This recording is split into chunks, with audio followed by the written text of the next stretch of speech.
ngegama lenkosi uJesu Kristu sikwimpresence yakho Baba ngcwele ngegama lenkosi uJesu Kristu Baba yithini manje Jesu Baba philele thina each and everyone olale Baba ngcwele ozwelele hlangabezana nezidingo zabo suthisa ukulangazelela kwabo ngokuhle ubuyisa ubusha babo bube njengobukhosi ngegama lenkosi uJesu Kristu amen.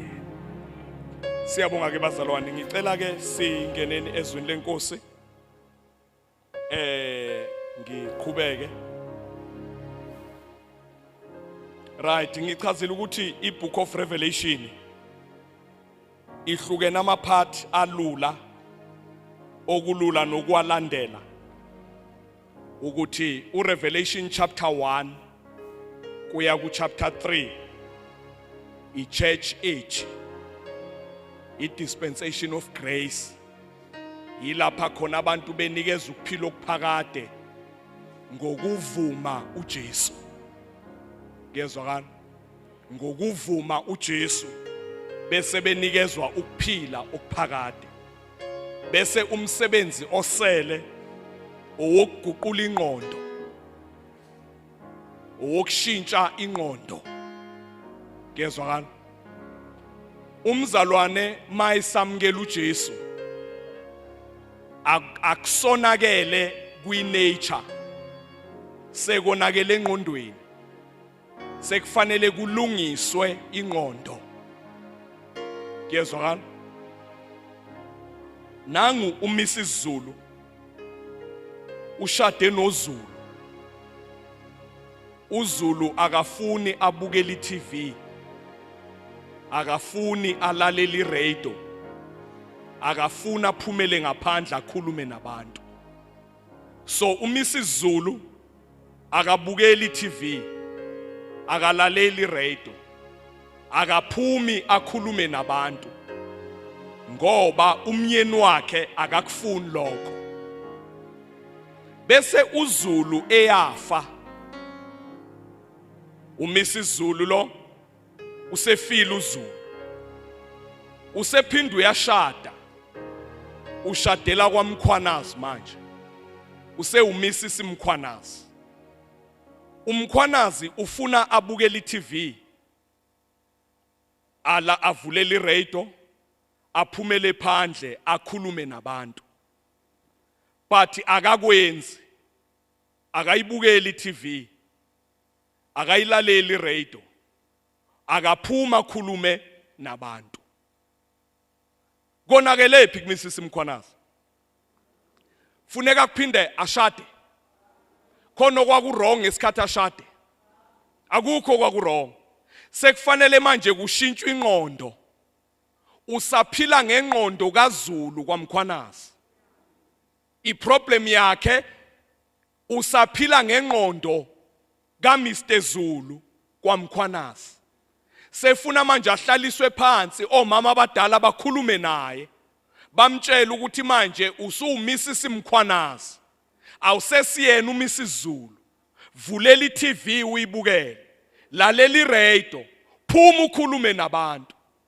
Yilento eshodile endlini kaNkulunkulu. Abazalwane aboni ngoba bengasindiswanga, aboni ngoba bengamthanda uNkulunkulu, bona ngoba benengqondo engaguquliwe. Kumzalwane konakele engqondweni. Ngezwakala lo Mrs Mkhwanazi osaphila ngengqondo yakwaZulu, uma umthatha uphinde umshado wakhe, uphinde uthi akaphinda ashade noMkhwanazi, akumsizi. Angashada noMkhwanazi 10 times angeke kumsize, fanele ahlaliswe phansi kuguqulwa ingqondo. Ngezwakala umzalwane noma ungaze umbhalela imithandazo yokuvuma izona akumsizi. Ingani bayivume kusene emintambama kushintshapi ngoba kwabona bayasho ukuthi akushintshi lutho. Yingoba akonakele kungavumini izono, konakele engqondweni. Kumzalwane funa kulungiswe ingqondo. Ngezwakala kunabanye athi umuntu kubazalwane asifuni ingqondo yakho la. Oh, Kanti kuzolungiswana lapha nisokwenzani la? Kungasho umakhenika wenjini athi asifune enjini la. Enkonzweni la kufuna khona size nengqondo impela ngoba iyona efunakalayo ezoguqulwa.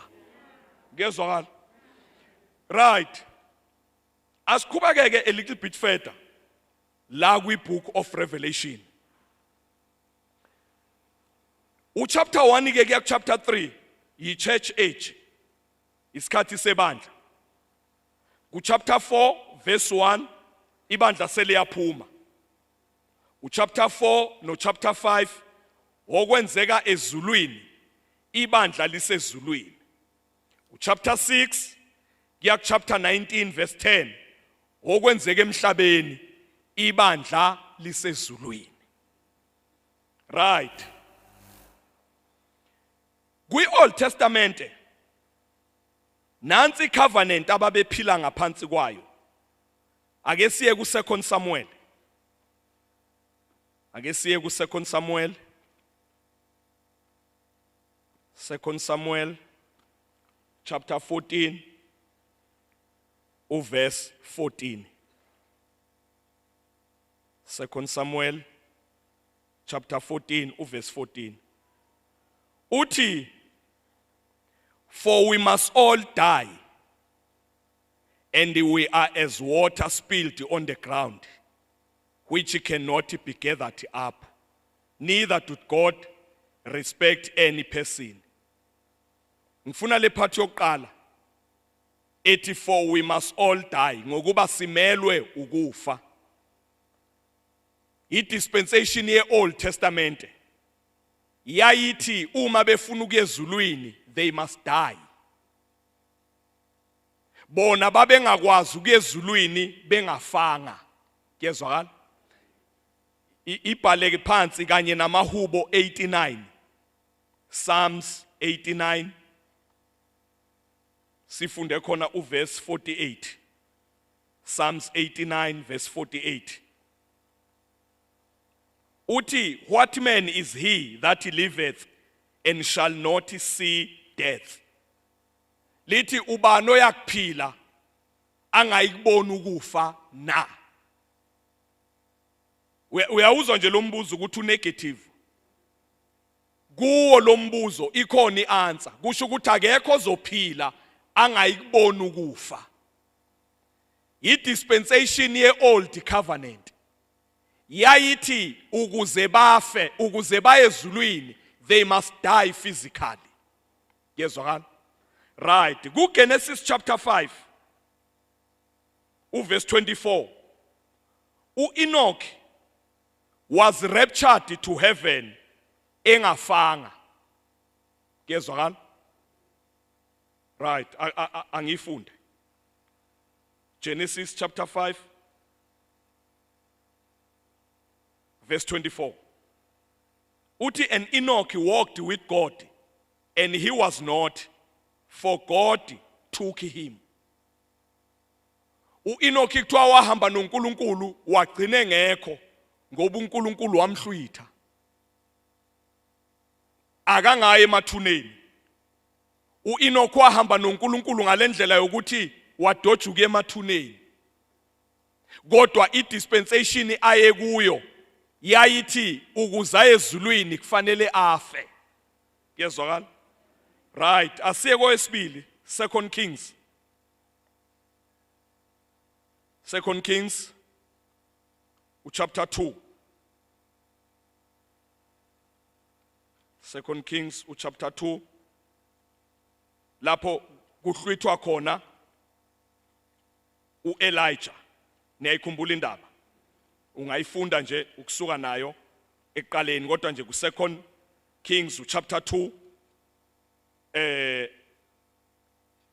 la ku verse 14. All right, asiye ku verse 11. And it came to pass as they still went on, lo they Elijah no Elisha, and talked, that behold, there appeared a chariot of fire and horses of fire, and departed them asunder. And Elijah went up by a whirlwind into heaven. Niyayibona? Elijah kuthiwa wahamba waye ezulwini kodwa ephila kwi dispensation eyayithi mayefuna ukuya ezulwini funa aqala afe. Wadoja ukufa wayezulwini engafanga. Ngezwakala. Buka ke thina I dispensation esikuyo. Dispensation yebandla, I dispensation ye grace. Buka ku 1 Corinthians chapter 15. 1 Corinthians chapter 15.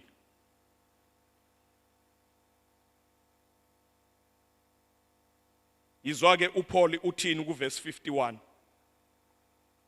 Uthi, behold, I show you a mystery. We shall not all sleep, but we shall all be changed. We shall not all sleep.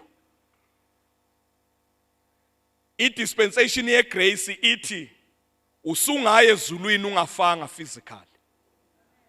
Kuvuma I dispensation okuyo. Wena ma ungahlwithwa manje ezulwini akudinga ubuye uzofa. Ngoba nalaba abaye ezulwini ngokufa bazobuya bahambe ngendlela official. Since uJesu afa akusadingeka umuntu afe ukuze aye ezulwini. Ngezwakala. Uthi Paul, we shall not all die, but we shall all be changed. Hallelujah. Verse 52, in a moment, in a twinkling of an eye, at the last trumpet, for the trumpet shall sound, and the dead shall be raised incorruptible, and we shall be changed. Right, Asek 53. Uchaza kahle verse 52. Uthi, for this corruptible must put on incorruption, and this mortal must put on immortality. Uthi uPaul la uma kukhala icilongo labazalwane abasemathuneni bazovuka bagqoke isuit yokungaboli. Thina esizobe siphila sigqoke isuit yokungafi. Ngezwakala. Umehluko phakathi kwakho nabazalwane abasemathuneni lithi iBhayibheli bona babolile, imizimba yabo ibolile. Wena wakho umzimba ofayo. Wena usemzimbeni ofayo, bona imizimba yabo ibolile. Manje masekuhlwithwa ibandla kuthiwa labazalwane abasemathuneni fanele bagqoke isuit yokungaboli imizimba yabo. Wena ugqoke isuit yokungafi. Hallelujah. Ungene kwinguna phakathi ungakazi ukuza ukufa. Sesiyoxoxelwa nje xoxa ukuthi kazi ukufa ufa kanjani. Hallelujah. Kazi ufa kanjani. Hallelujah. Bengithi mina ayisekwanele laba sebesemathuneni abazalwane ayisekwanele thina sesohamba siphila. Hallelujah. Right. Izwa ku verse 54. Uthi, so when this corruptible shall have put on incorruption, kuthiwa ke uma lokho kubolayo imizimba yabazalwane lebolile isigqoke isuit yokungaboli, and this mortal have put on immortality, nale mzimba yabazalwane abafayo sebegqoka ukungafi. Hallelujah. Kuthiwa ke, so shall be brought to pass the saying that is written, death is swallowed up in victory. O death, where is your sting? O grave, where is your victory? Kuthiwa ke labazalwane uma sebegqoka isuit yokungaboli, thina sesigqoka isuit yokungafi. Kuthiwa siyohlabelela amakhorasi amabili. Kuthiwa labazalwane abaphuma emathuneni bazobe behlabelela ichorus elidelela ithuna. Bazothi, oh grave, where is your power? Thina sizodelela ukufa. Sizothi, death, where is your sting? Hallelujah. Bona abakwazi ukudelela ukufa ngoba udosi lokufa labatinyela baye emathuneni. Njengamanje babanjwe amandla ethuna. So uma sebegqoka ukungaboli bazohlabelela ichorus elidelela ithuna. Bazothi, thuna apha amandla akho. thina sobe siphila sizodelela ukufa, sizothi kufa luphi udosi lwakho, saze sangena kwinguna phakade singafanga. Hallelujah. Awusuka nini madoda? What a joy. Hallelujah. What a joy. Uzwile lapha kwabaseThesalonika bokuqala. Asibuyele quick. 1 Thessalonians chapter 4. 1 Thessalonians chapter 4. Right, asiqale 16.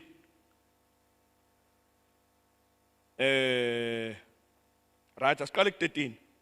Kade lo ngimquote verse 13 singakaze simfunde. Uthi, but I will not have you to be ignorant, brethren, concerning them which are asleep, that you sorrow not, even as others which have no hope. For if we believe that Jesus died and rose again, even so them also which sleep in Jesus will God bring with him. For this we say unto you by the word of the Lord.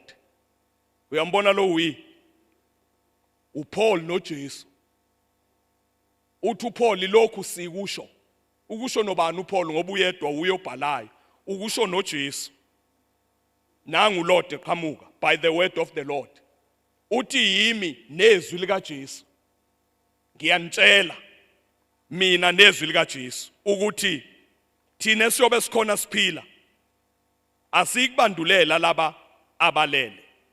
For the Lord himself shall descend from heaven with a shout, with the voice of the archangel, and with the trumpet of God, and the dead in Christ shall rise first. 17. Then we which are alive and remain shall be caught up together with them in the clouds to meet the Lord in the air. Lapha khona ukuthi clouds balu first heaven. Lapho ukuthi khona in the air ilapha kwi sky second heaven. Uthi uPaul uma sihlwithwa lizosuka ibandla la libe ne stage emafini. Emafini lapha yilapha esoficana sonke. Abazalwane base South America, North America, Europe, Asia, Australia, Africa, sonke soficana emafini. Sijabulelane emafini. Sijabulelane. uPaul usazombona uzombona emafini. Kezwakala? Abapostoli bakaJesu babona emafini. Early church sobonana na emafini. O Richard Ngithi sobonana nabo in the cloud. Bese siyasuka siya in the sky. Lapha kwi sky indaba isingoJesu. Thina sizojabulelana lapha emafini. Ukuthi nangubani, hawu nangubani. Hallelujah. Uyazi ukuthi lo mzimba wenkazimulo ozovuka nawo, lo mzimba wenkazimulo ozoba nawo, kuzobe kuyinyama namathambo instead of igazi kuzogijima inkazimulo. Ngezwakala? Kuzogijima inkazimulo. Yingakho uPaul ewubiza ngeglorious body, umzimba wenkazimulo. Yingoba igazi alisekho. Yingoba igazi litracer back ku first Adam. Iglory izobe itracer back ku last Adam. Kezwakala? So icilongo nje malingakhala manje. Lo mzimba uyaguqulwa. Lezo impahla ziyasala. Kezwakala? Igazi liyaphela kugijima inkazimulo. Hallelujah. Umehluko phakathi kwakho noJesu kuzoba amanxeba. uJesu uzobehlukaniseka ngokuthi unamanxeba, kodwa wena uzobushayina ufana noJesu. Ngezwakala? uJesu njengoba afa ena 33 years, wavuka ena 33, sekuphele 2000 years ahamba, una 33 years namanje umzimba. Lo mzimba wakho uzoguqulwa, uzoba nomzimba ona 33 years old throughout eternity. Uzoba nomzimba ongeke uphinde uguge, umzimba ongeke uphinde ungcole, umzimba ongeke uphinde ulambe, awuzukudla ngoba ulambile, uzobudlela ubumnandi, uzobungadlela ukusutha. Hallelujah. Uyazi lo mzimba wenkazimulo mawudla awudingi toilet. Kezwakala. Ngeke ezulwini kuthiwa ukhishwa isisu. Hawu, izulu enjani leli? Yingakho instead of igazi kuzogijima inkazimulo. Ngoba manje sekufanele utrace back kuNkulunkulu wena. Hallelujah. Yingakho nakwithrone yokuhlala uNkulunkulu ukwa left uJesu kwa right, kusho ukuthi ibandla lizobe likwa right. Kezwakala. Lapho khona uJesu nawe you will be there. Nomzimba wenkazimulo. Umzimba ongeke uphinde ukhathale kuwo. Kezwakala. So uthi uPaul ke lapha, then we which are alive, verse 17, shall be caught up together with them in the air, in the clouds, to meet the Lord in the air. So shall we ever be with the Lord. Bese lapha esibhakabhakeni sesiyoficana noJesu. Kezwakala. Yilapho okuzohlolwa khona nemisebenzi. Akuhlolwa ukuthi uyangena enezulwini noma ungeni. Wena ezulwini wangena the day uvuma uJesu. Kezwakala. Sekuhlolwa ukuthola ukuthi yiphi reward ekufanele. Hallelujah. Yingakhetha uPaul ku 1 Corinthians chapter 3, abanye bazoshelwa imqhele, bazoshelwa imisebenzi yabo bangathola ama reward, kodwa ngeke balahlwe. Akekho umuntu owamkela uJesu njengenkosi nomsindisi ozolahlwa. Nobody. Kezwakala. Nalomzalwane ethina ebandleni esingasamenzisi lutho. Uma wavuke, khona uma wavuke. Make kwaba nephathi uyawa bhu sedakiwe, uyavuka kusasa. Bhu. The fact ukuthi wamkela uJesu uyaqualify ungena kwi-rapture. I-rapture phela ungena ngoJesu. Lalela ke, i-rapture ayisindisi, iqedela insindiso yakho. Kezwakala. Iqedela insindiso yakho. Insindiso yakho njengoba wayamkela ustage 1. Ustage 2 ila kuguqulwa khona ingqondo. Kezwakala. Sibhizi siguqula ingqondo. Manje namakholwa abhiza nenkani. Ufuna ukuba yikholwa nengqondo endala. Uyabona? Eyesithathu yilapha khona usuhlwithwa sekupheleliswa insindiso yakho.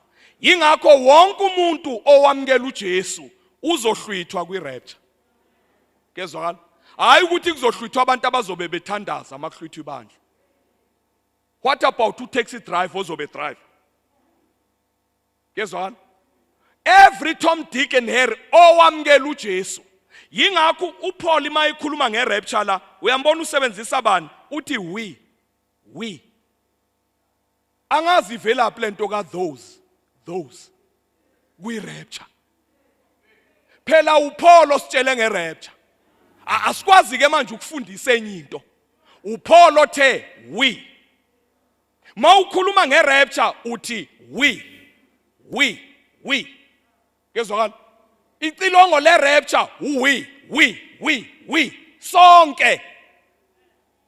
Manje thina sisuke safuna ukuphilisa abazalwane impilo le esicabanga ukuthi ifuna bayiphile, sabathusa ngokuthi bazosala kwi-rapture.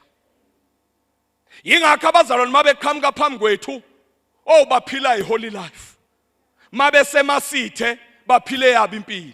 Kanti bekufanele sibatshele nje iqiniso leso ukuthi yazi uzohlwithwa, sizohamba, ukuthi wena uzosuka ungabi nereward. Kodwa njoba wamkela uJesu nje uzohamba. Kezwakala. So ke uthi uPaul ke uverse 18 simfundile. So we shall ever be with the Lord. Right. Asibuyele ke kwi-Revelation. Right. Ku chapter 6 ke ngishilo ngathi kungena umphiko uKristu. Kuze kuyofika ku chapter 12 first 3.5 years. Ku chapter 13 sekuqala last 3.5 years. Lalela ke kwenzakalani. Uma ibandla lihlwithwa akusekho umuntu osindisiwe emhlabeni. Nobody. Kezwakala. Uma ibandla selihambile uNkulunkulu usebuyisa back uEnoch noElijah abangafanga bazokwehlela right labahlwithelwa khona. Uyazi bahlwithwe laphi? Lapha eJerusalem. Bazobuyela behle khona. Bese beshumayela kumaJuda. Kezwakala? AmaJuda la. Bese beshumayela kumaJuda. uEnoch owezizwe, Abraham yiJuda. Bese beshumayela lapha kumaJuda. Bese kusindiswa lo 144,000. 12,000 kwisizwe soqala, 12,000 izizwe zakwaIsrayeli ziwu12. Kwisizwe nesizwe 12,000 kuphuma lo 144,000. Lo 144,000 yiwona ke ozoshumayela umhlaba wonke. Kezwakala? Bazoshumayela umhlaba wonke, kunabantu abazosindiswa ngoba vele beconfusedwe yirapture. Kezwakala? Irapture nje ukuhamba kwethu kuzokwenza kusindisa inqwaba ngemuva. Ngoba akukazi abantu bahambe kusala impahla. Uthisha ozobe phambi kweingane engasindiswanga ehlasini makukhala icilongo ziyozwa ngoshoki njuwa kusala nezimpahla ekathisha. Kunabafundi abayofeyintela ezitulweni ukuthuswa yilento ukuthi uthisha is gone. Manje lamaJuda u144 umeshumayela kuyosindisa inqwaba. Mawufunda uZakhariya 8 verse 23 kuthiwa kwiJuda elilodwa kuzosindiswa abantu abawu10 from each nation. 10 Zulus, 10 Tsongas, 10 Xhosas, 10 Frenchmen, 10 German men, zonke izizwe 10 from one Jew. Lamajuda ke awu144,000. Uyabona lapho ukuthi isixuku esigakanani? Yilesi isixuku ke uJohane asibone ezulwini. Abaningi ke bathi lona ibandla, hayi lotho.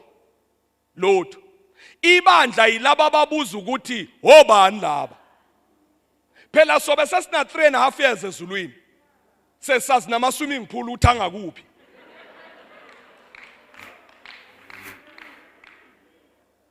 Indawo mawusuku uyo 3.5 years usuyused kuyo.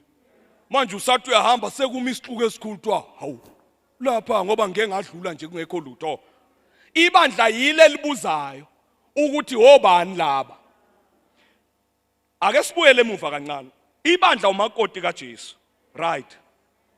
Kwake kwabuzwa yini emshadweni kumakoti ukuthi ubani lo? Akubuzwa. Ingani indaba ingomakoti nje. The fact nje ukuthi khona obuzayo ukuthi obani laba sefuna ubona ukuthi akusile ibandla leli. Number 2, ibandla libizwa ngesixuku. Ibandla liyahlonishwa. Alibizwa ngesixuku ibandla.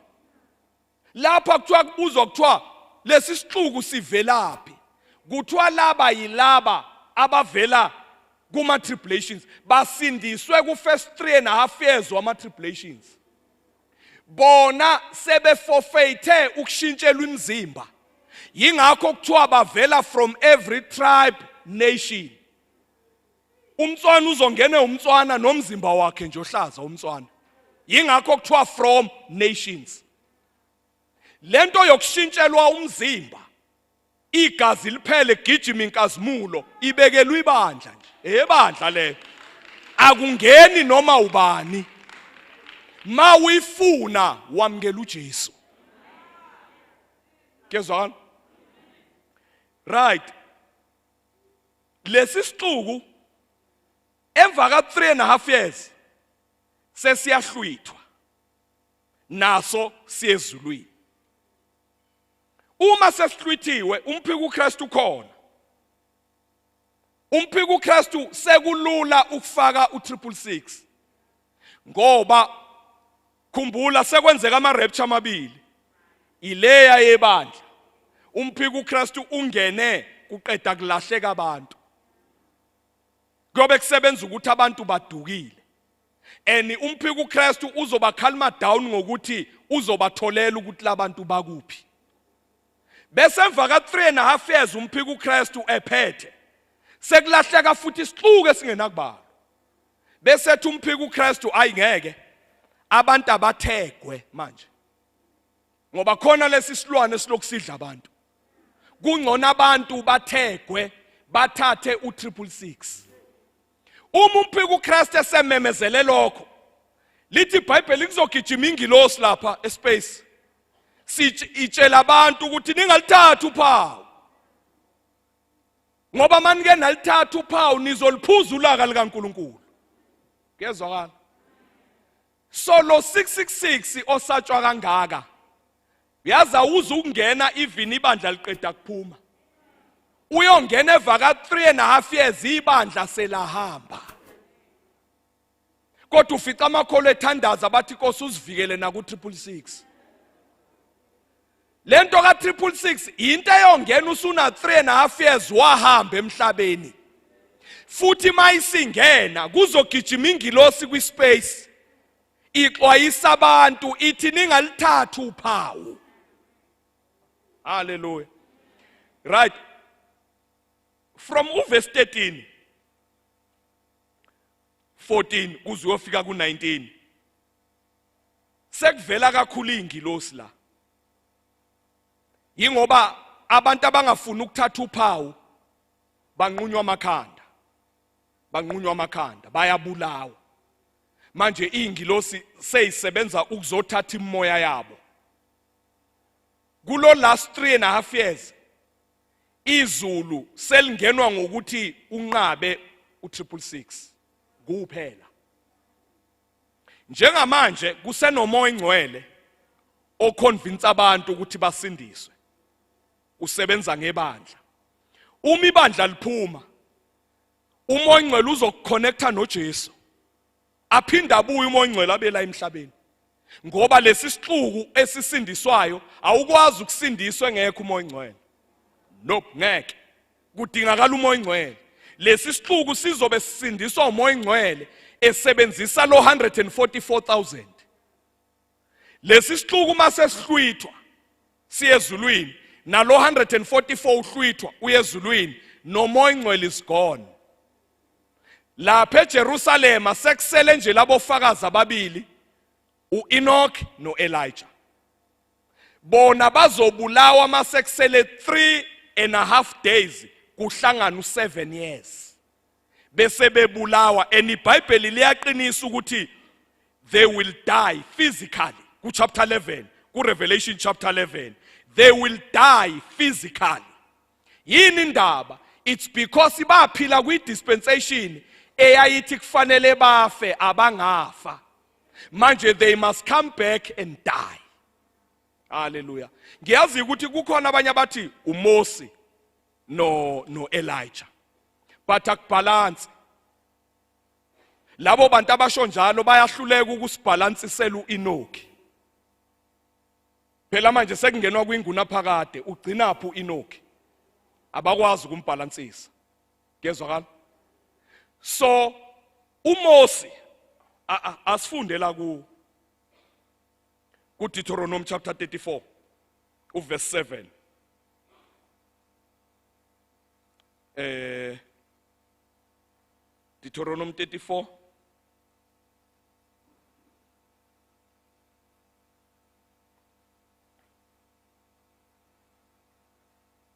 verse asifunde ku verse 5 uthi so Moses the servant of the Lord died but uNkulunkulu mawukhumbula walifihla ithuna lika Mose enzela ukuthi abantwana bakwaIsrayeli bangamkhonzi ngoba abantu bayathanda ukuphelela la kuphelele khona ileader abanye even psychological kunabantu abangakwazi ukuqhubeka bathi bami la kwaphelela khona uNicholas Bhengu lokudrive lapho noma umoya oyingcwele semuva ngenye indlela they can't move that is wrong ngoba imove kamoya oyingcwele kwakungesiyeka Richard Ngidi Kwagesiyeka babuchilizi, kwangesiyeka Nicholas Bhengu, ekamoya ingcwele. Umoya ingcwele akafa uyamuva. Hallelujah. Manje kunabantu abangakwazi ukubamba imove kamoya ingcwele. Bathi baphelela la kwaphelela khona ifounder. Kanti we must move on. Uyokwahlulelwa ifounder. Ithi founder sekuvezwa igrace engaka. Hallelujah. Kunobaba osesekunda owayi-interpretela uNicholas Bhengu uMawumakwe. Wathi ubaba uMawumakwe nangu uNkulunkulu evusa umZulu eNatal eshumayela igrace yangempela. Bambani leya grace etshela abazalwane. Wayi-interpretela uBhengu uthi siyishumayelile igrace kodwa nansi igrace. Lento ibingakambuleki. Uyayizwa? Lento yokhulunywa uBhengu athi uBhengu sekuvela igrace engaka wena wawuloku ukhowutha mina. Sekuvela igrace engaka waloku uthi mina ngathi kanti bengumoya ingcweleni mina.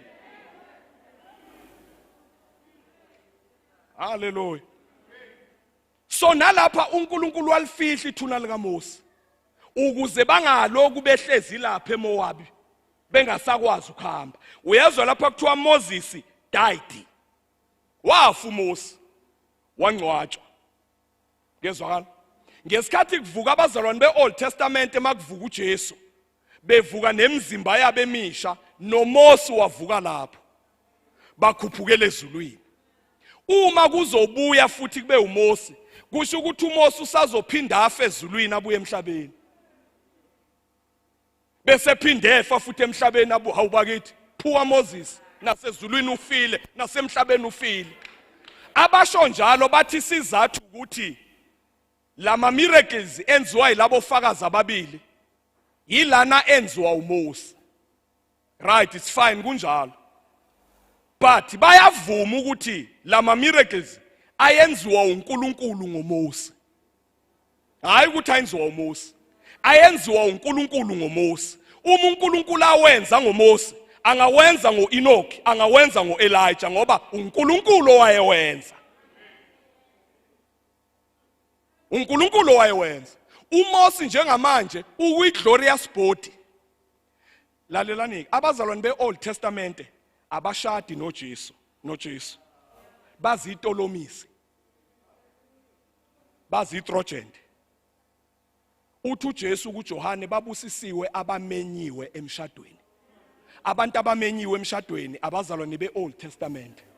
They are invited. Yibandla elishada noJesu. Bona bamenyiwe zitolomisi. Ukubone ma kushuthwa emshadweni. Itolomisi ziyavela. Noma ungathi ushuthi umakoti nomkhwenyana siyavela isitolomisi. Futhi asiphazamisi vele siyingxenye yala. Yingakho nalama kukhulunywa ngomshado wewundlu nomakotwalo. Labazalwane beOld Testament they are there. Kezwakala. But bayatolomisa nje. Hallelujah. Bona bashadi noJesu. Kodwa they are invited bayingxenye yomshado. Njengesitolomisi. Isitolomisi siyingxenye yomshado kodwa sishadi. Siyathungisa isitolomisi, siyayiphophotha, siyangena emshadweni. Kodwa sishadi. So nabazalwane beOld Testament kukanjalo. Lalela ke iOdyssey right ezulwini. Uyabona lama kuthiwa kuyashada. Kuqale kungene itolomisi. Hallelujah. Ngena ama-Strongens bangene babela. Bese kungena umkhwenyana abela. Bese uMC ethi selizophakama ibandla. Ngoba manje sekungena umakoti esize ngaye. Kodwa akuphakanywa makungena umkhwenyana. Uyayizwa indaba? Akuphakayo. Lalela. Njengoba uJesu avuka ethuneni wakhuphukela ezulwini akuphakanywanga ezulwini. Wafika wangena nje. Kezwakala. Eningilosi zaconfuseka ngoba ingilosi aziyazi insindiso. Zambona uJesu ebuye senamanxeba nje. Zangathola what is going on here. But mase kungena ibandla. Ingilosi ayikaze zimbone uNkulunkulu emile. Ngoba yonke into uNkulunkulu uyenze ehlezi. kodwa mhla kungena ibandla uNkulunkulu uyophakama aphe iona makungena ibandla. Ibandla liyinto enkulu kabi. Kezwakala uNkulunkulu uyophakama ajabu ingilosi zibona uNkulunkulu ejabula kungena ibandla. Haleluya. Kungena ibandla ezulwini. Right. Umshado oshadwayo nawe nje mawashada kwaqala kwangena idolomisi. Kwangena umkhwenyana. Kwase kuba nedelay. Kwase kungena umakoti. Lalela ke uyakhumbula mase kuzongena umakoti kwakhulunywa ngomnyango. Kwakhulunywa ngomnyango. Uyezwa na la chapter 4 uthi uJohane ngabona umnyango njalo makuzongena umakoti kexoxe ngomnyango. Abantu kuthiwa basukuma uma besukuma babheke eminyango. Asethuki mayethi uJohane ngabona umnyango. Ngibona umnyango. Ngoba vele makuzongena umakoti iqale kukhulunywe ngomnyango. Haleluya. Uyabona mhlawumbe ungena ibandla ezulwini. Izulu lonke liyoduma. Ngoba izulu elikaNkulunkulu lonke. Kuyobe kujabula uNkulunkulu umnikazi wezulu lonke. Izulu lonke liyosheka kubonakala ukuthi hayi zafika izithandwa zikaNkulunkulu. Haleluya. Ukubona mase kungena umakoti kulilizwe lokwenziwana ayiphatheki kabi idolomisi. Vele nazo ziyazi ukuthi indaba ingomakoti. Ungawarisheka abazalwane beOld Testament ngeke baphatheke kabi. Bayazi nabo ukuthi indaba ingebandla. Haleluya. Indaba ingebandla. Ubonane noNkulunkulu face to face. uNkulunkulu akunika igama elisha ozobizwa ngalo kwinguna phakade. Uzoluza uthando kaNkulunkulu yazi likumi personally. uNkulunkulu ngeke asibize ngama group uthi le group igama layo. Individuals we will be billions and billions. Kodwa uNkulunkulu uzobe kwazi ngegama akunika lona. Hallelujah. Khala wethu ngeke angenele onduku zempi. Ushuthi ungabizwa ngonduku zempi inguna phakade. Mkhuzeni. Khona uzolinikwa uNkulunkulu. Hallelujah. Right. Asibuyele la Revelation. Chapter 21. Oh. Right. From chapter 13 to chapter 19. Who last 3.5 years or can do 7 years. Then go chapter 11, go chapter 19 verse 11. Uthi Johana I saw heaven opened. Sekuphuma uJesu nebandla. Sebeze emhlabeni nabazalwane beOld Testament. Usezomisa umbuso wakhe ka 1000 years. Lalela ke ngichaze ngalombuso. Abazalwane beOld Testament, abaprofeti beOld babona uJesu ezalwa. Babona uJesu efa. Emva kokufa kaJesu babona umphiko uKristu. Emva kamphiko uKristu babona umbuso ka 1000 years. Emva umbuso ka 1000 years babona inguna phakade. Abaprofeti nje beOld Testament uma beprofeta babona uJesu ezalwa, babona uJesu efa. Emva kokufa kaJesu babona umprofeti babona umphiko uKristu. Yingakho ama characteristics aphelele kamphiko uKristu akwi-Old Testament. Ngoba bona bambona umphiko uKristu. Emva kamphiko uKristu babona umbuso ka 1000 years. Emva umbuso ka 1000 years babona inguna phakade. Yingakho iOld Testament ikhuluma ngoJesu ezalwa. Ikhuluma ngoJesu efa. Ikhulume ngomphiko uKristu. Ikhulume ngombuso ka 1000 years. Ikhulume ngenguna phakade. Le dispensation esikuyo yebandla abayibonanga. Hallelujah. Abayibonanga. Yingakho uJesu ngesikhathi efa abantwana bakwaIsrael babegqilazwe amaRoma bebhadala amasabatha kaNkulunkulu abawaphula. Baye eBhabheli bagqilazwa iminyaka ethile bahamba beloku begqilazwa bebhadala amasabatha. uJesu mayefa kwasekusela u7 years bebhadala amasabatha sekusela u7 years baqeda ukubhadala amasabatha. Ngesikhathi uJesu efa uNkulunkulu walimisa iwashi lakhe noIsrayeli kwase kuvulelwa izizwe. Kunalo 7 years osele ukaNkulunkulu noIsrael uthinta amasabatha awungeni wena lapha kezwakala uma ibandla seliphumile uNkulunkulu useqhubeka noIsrael ngalo 7 years obizwa ngama tribulations so abazalwane beold lesi sikhathi esikuso sebandla abasibonanga haleluya yingakho abazalwane abaningi abahlezi kakhulu kwiOld Testament rapture abayizwisisi yingakho bethatha ibandla belifaka kuma tribulations kanti ibandla lingeni kuma tribulations right bese ke ku chapter 19 uJesu uyabuya umisa lombuso ka 1000 years lapha khona ukuthiwa ingane iyodlala nebululu kezwakala kuzobe ukufa kungekho kuthiwa uma umuntu efe na 100 kuyothiwa ufe emncane ukufa kuzobe kungekho for 1000 years uSathane uzobe banjiwe ephoswe emgodini ongenamkhawulo umprofeti wamanga nomphika uKristu befakwe echibini lomlilo kungekho silingo wathi omunye uSathane uboshiwe njengamanje ngithi mina kushuthi uboshwe ngeketanga elide ngoba ulapha emhlabeni izinto ziyonakala kushuthi lidi ketanga aboshwe ngalifuna lincishiswe akakaboshwa uzothathwa afakwe emgodini ongenamkhawulo haleluya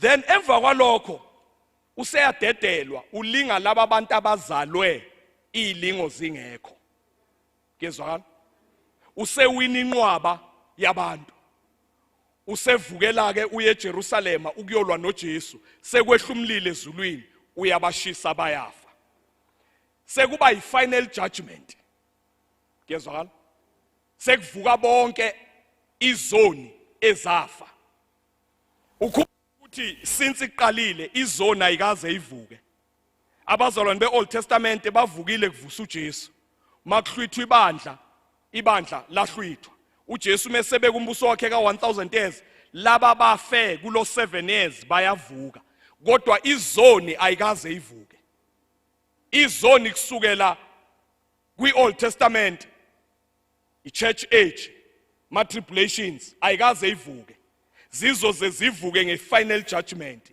sezijajwa ziphoswe echibini lomlilo wena uJesu ma esihlwitha amaHebrews uchapter 9 verse 28 uthi uma evela uJesu eze kwibandla he has nothing to do with sin uJesu ngeke ayiphinda ikhuluma indaba yesono nawe ngoba izono zakho zibuzwa kuJesu izono zakho zathathwa uJesu uthi uPaul kuHebrews 9 iverse lokugcina mayevela uzobeza kulabo abamlindile ehlwitha ibandla uthi uPaul akukho azobe xoxa ngesono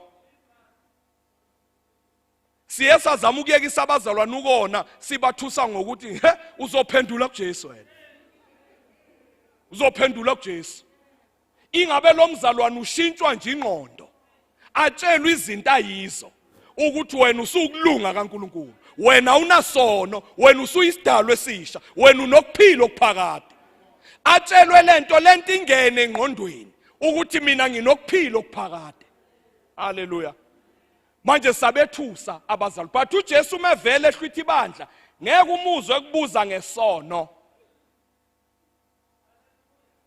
ungamistake uJesu nomfundisi mina mangubuza ngesono awubuza uJesu mangithi manje awusuna ukugwaye ungamistake noJesu kezwakala uJesu mevela he has nothing to do with sin bese ke kungenwa kwinguna phakade buka ku chapter 21 uNkulunkulu usedala a new heaven hey madoda uNkulunkulu awungitshela leli izulu esongena kulo sishadele kulo lobe lubukhazikhazi kodwa kuthiwa mase singena kwinguna phakade uNkulunkulu uzoliqala phansi hey nangu uNkulunkulu madoda leli izulu elikhona njengamanje lihle uzolibona ayikho into edinga ukushintshwa kodwa kuthiwa mase ngenwa kwinguna phakade uzothi uNkulunkulu for umakoti wendodana ake ngidale izulu elisha nomhlaba omusha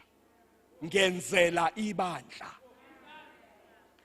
abazalwane beOld Testament bahlezi kulo lela Kodwa kuyothi ngafika ibandla emva ka7 years. Kuzothi mase kuphelele umbuso ka1000 years athi uNkulunkulu hayi ngoba sesingena kwinguna phakade. Hayi for the sake of ibandla. Hayi ngicela ukwenza izulu elisha. Hey madoda. Ngicela ukwenza izulu elisha nomhlaba omuhle. Futhi kuyosho wena ukuthi leli ngoba linalutho. Nezihlahla zakhona ziright. Kuthiwa hayi uNkulunkulu ubona ngathi ibandla liqualify kuleli izulu. Hey suka nini madoda. Kuleli izulu aliqualify. Aqale elisha. Uyazi ukuthi angivale ngalokho. Sengiqedile. Uyazi ukuthi la sizoshadela khona kwiHall of Holies njengamanje kuhlezi uJesu noNkulunkulu. Le hall esoshadela kuye ezulwini iHall of Holies idrepiwe ilungiswe uNkulunkulu iphelile. Kuzongena ibandla. Uthi uJesu Duplantis kuke kwadlalwa le video yakhe ngo1980 uNkulunkulu emthathile ezulwini. Uthi kule Hall of Holies ingilosi imizongena kunomuthi eqala iwudle la ngaphandle bese iyangena. Kuthiwa mayike yangena ingawudlanga ipheshulwa iglory kaNkulunkulu iphume. Umuntu okuthiwa ungena aphume engawudlanga uJesu. Jesu yangena nje aphume angene aphume. Ingilosi ziqala ukumangala. Labazalwana abadlula la emhlabeni abayi straight kwiHall of Holies but they are in heaven. Gezwana they are in heaven. uJesu uyaphuma ba welcome. Basezulwini kulindwe ukuthi siphelele. Gezwana kulindwe ukuthi siphelele singene sonke kanye kanye. Uthi uJesu Duplantis ingilosi lezi zaqala ukubona imiracle. Umuntu engene engawudlanga umuthi kungena uPaul. uPaul ezolanda irevelation yebandla. Washaywe eListra uPaul wafa bamhudulela ngaphandle kwesithi. Waphuma kumoya wakhe wayezulwini. Wangena kwiHall of Holies. KwaUPaul kwauJesu kwayigazi likaJesu. Yingakho ethi uPaul noma kungayingilosi umike yashumayela yaphambana negrace ayiqalekiswa. Yingoba uPaul ngesikhathi elanda lo 14 books yayingekho ingilosi. KwakuPaul kuNkulunkulu kuJesu. Ingilosi zambona engene engawudlanga umuthi zambona ephuma engawudlanga. Zona kodwa mazizongena kuthiwa khona umuthi eziwudlayo zingene zenze lento okufanele ziyenze ziphume. Abantu abazongena bengawudlanga umuthi ibandla. Ibandla longena nje liphumele. Ngoba le Hall of Holies eyebandla. Hallelujah. Bazalwane uyinto enkulu. Noma ngabonakala ngathi uyadeleleka la uyinto enkulu. Uyazi uvimba umphi kuKristu. Akusithina esisaba yena uyena osaba thina. Njengoba ibandla liselapha ngeke angene umphi kuKristu. Makusazophela 10 years ibandla lingahlwithiwe angeke angene. Ukuzangene kufanele kuhlwithe ibandla. Kunalabo abadelela irapture abayibiza ngeescapism. Bathi ilabazalwana abasaba umphi kuKristu. Manje bazobe bebalekela umphi kuKristu. Asimesabi kunini ibandla la khona pho ake ezingane. Uyena osaba ibandla. Uyobona mhla kuphuma ibandla ngeke kuphele no 2 days. Kuzothi usengenile sekhona. Ngoba abantu akade besaba sebehambile. Hallelujah. So ku chapter 21 no 22 sekungenwa kwinguna phakade. Ngicabanga ukuthi ngiqedile.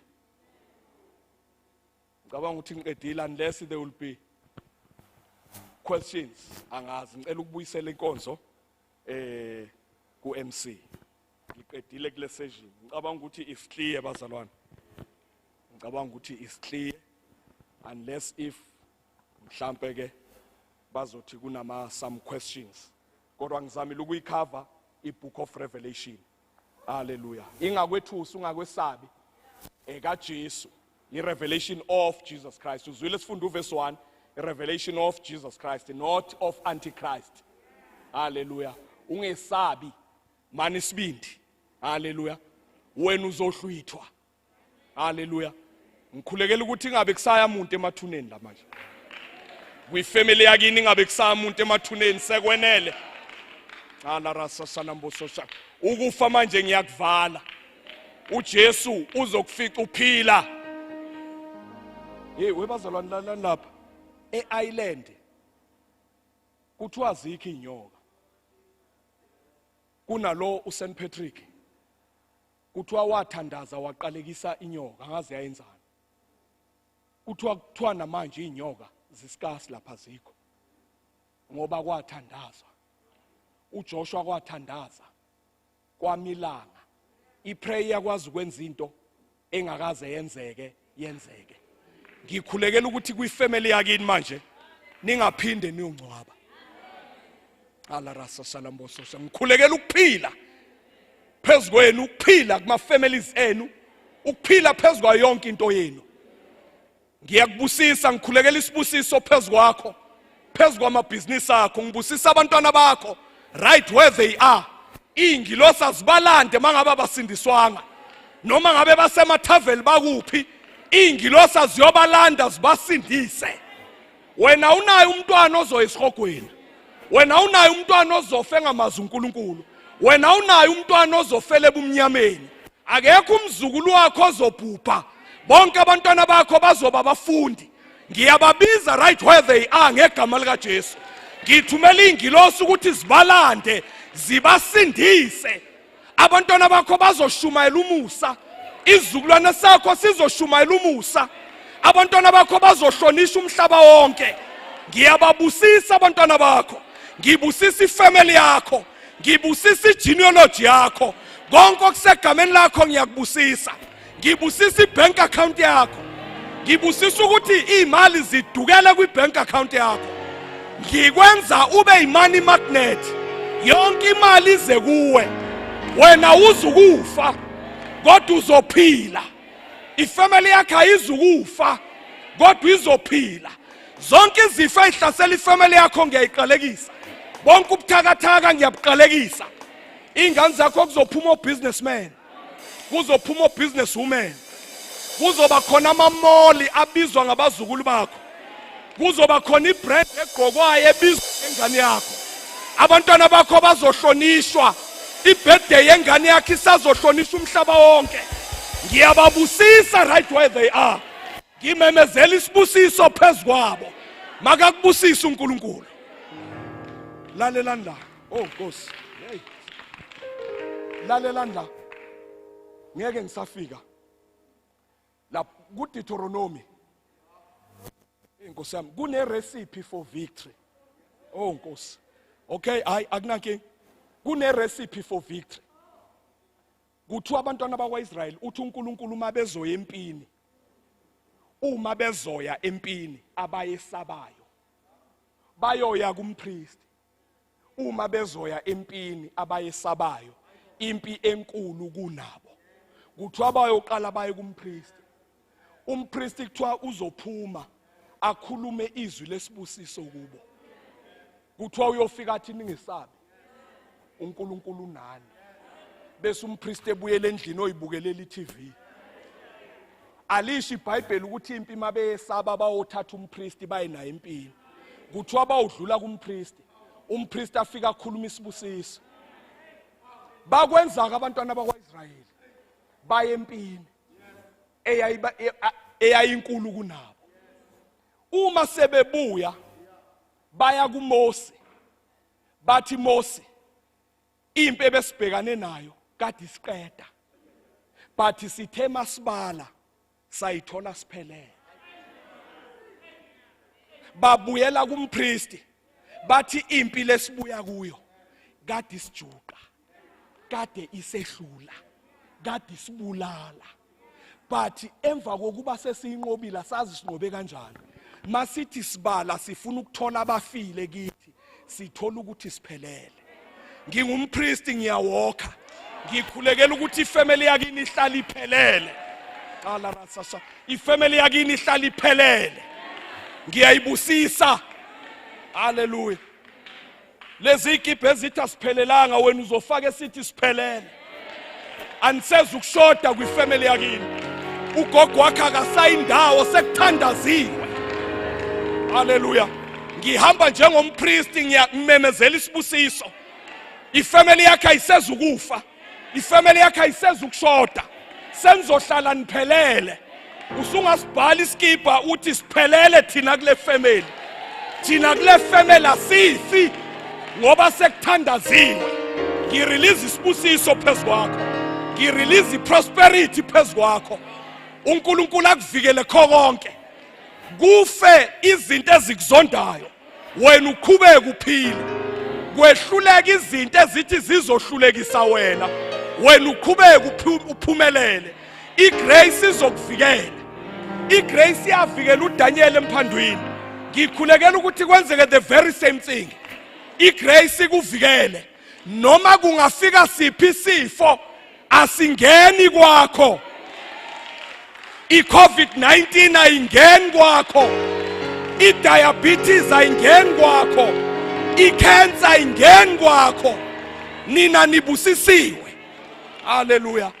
I bless you all in the name of the Lord Jesus Christ. Ngimemezela isibusiso phezu kwenu, niphumelele. Hallelujah. Niphumelele. My families enu sesingenile isibusiso. Hallelujah. Awusadingi itshe lenhlahla, isingenile inhlahla. Hallelujah. Senibusisiwe, seniyaphumelela. Hallelujah. Awusezukufa. Uyo attend umngcwabo kadokotela wakho 5 years. Usho ukuthi udoctor lo wathi ngiyofa 5 years back. Kodwa nakho ngisekhona, kwathandazwa kwangenelela iGrace. Ngifaka iGrace on your affairs. Kungenelela iGrace kuma finances zakho. Hallelujah. Bazalwane, lama last days uNkulunkulu uthembisa ukuthatha ingcebo kwababi ayilethe kwabalungile. Hallelujah. Le mali mayifika akusiyokuthatha umfazi wesibili, eyokulanda imphefumulo. Uzomenzani umfazi wesibili eyinkinga eyedwa? Kuthiwa khona indoda eyayihlushwa umkayo, kuthiwa wathi umngani wayo ubophuza kakhulu utshwala udakwe, uzofika ekhaya ukhohliwe. Kuthiwa wafika endlini edakiwe engazazi nagama, wathi uma engena edakiwe wambona umkayo embili kanje. Bekungcono uma esobha kadelwa nomfazi oyedwa, usedakiwe manje ulwa nabafazi ababili. Utshwala bukaze busolve inkinga, instead it create another problem. uNkulunkulu uzoletha imali eyokulanda izoni, eyokusupport iGrace. Indaba kuNkulunkulu ingemphefumulo. uNkulunkulu ufuna imphefumulo. uNkulunkulu umeletha imali kuwe, akusiyone ukuthi ugubhe umgodi uyifaka uhlale phakathi emgodini. Eyokuphuma usupport iGrace kulandwa imphefumulo. Ngikhomanda ukuthi imali zize kuwe, imali zidukele kuwe. Hallelujah. uNkulunkulu akubusise, uNkulunkulu akuphumelelise, uNkulunkulu akwenzele konke okuhle. Yonke into enhle idukele kuwe, ingaphindi itraceke. Hallelujah. Ngikhulekela ukuthi ufaniswe umuntu nje okukweledayo ongamazi.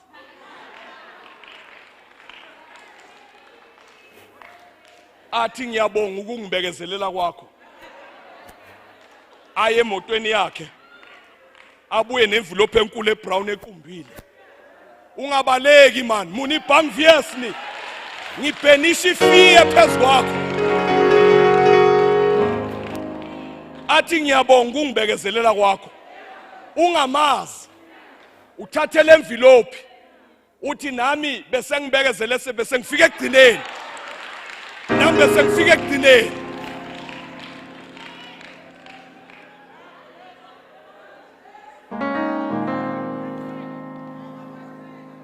From today you are a money magnet. You are a money magnet. Imali izodukela kuwe. Hallelujah. Mawubuka umuntu nje uhamba bangathi uyakufanisa, ungabaleki nawe ume umbuke. Ngoba wena ulindele imali, uNkulunkulu uthe uzothatha ingcebo kwababi ayilethe kubantu abalungile. Hallelujah. Is scriptural ukuthi uNkulunkulu uzolanda imali ezonini ayilethe kubantu abasindisiwe. Mayifika kubantu abasindisiwe balanda imphefumulo ngemali. Hallelujah. Balanda imphefumulo ngemali. So from today expect ama financial breakthroughs. Hallelujah. Ifamily yakho abazukulu bakho bazothola ama bursaries. Hallelujah.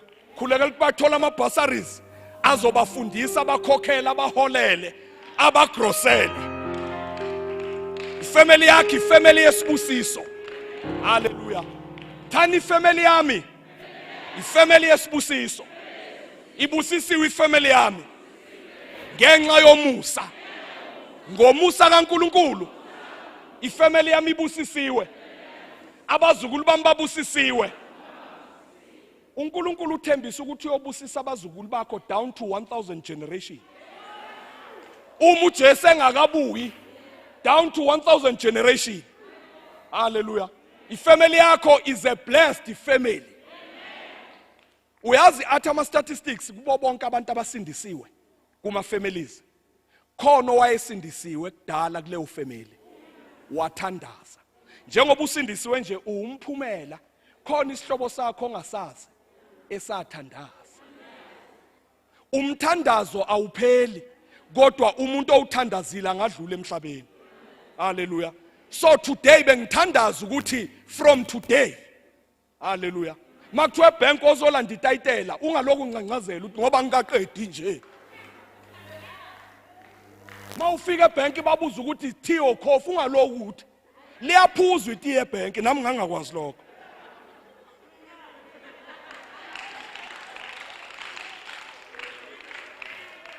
Wena usazophuza iti la okwaziwa ukuthi aliphuzwa khona. Hallelujah. Sengubusisile ngeke uphinde uyongcwaba ihlobo zakho. Ngeke kuphinde kufiwe kwifamily yakho. Hallelujah. Sungahanjiswa ukuyongcwaba uex wakho lapha emathuneni. Futhi uyofike wethu ukuthi awusekwaba kanjena emathuneni. Hawu, sekwangenwa ngapha, sekuphunywa ngale. Ngoba wena ifamily yakho is protected. So ifamily yakho ngiyayibusisa. Phekwe family yakho ngithi grace in Jesus name. Grace in Jesus name. Grace in Jesus name. Amen.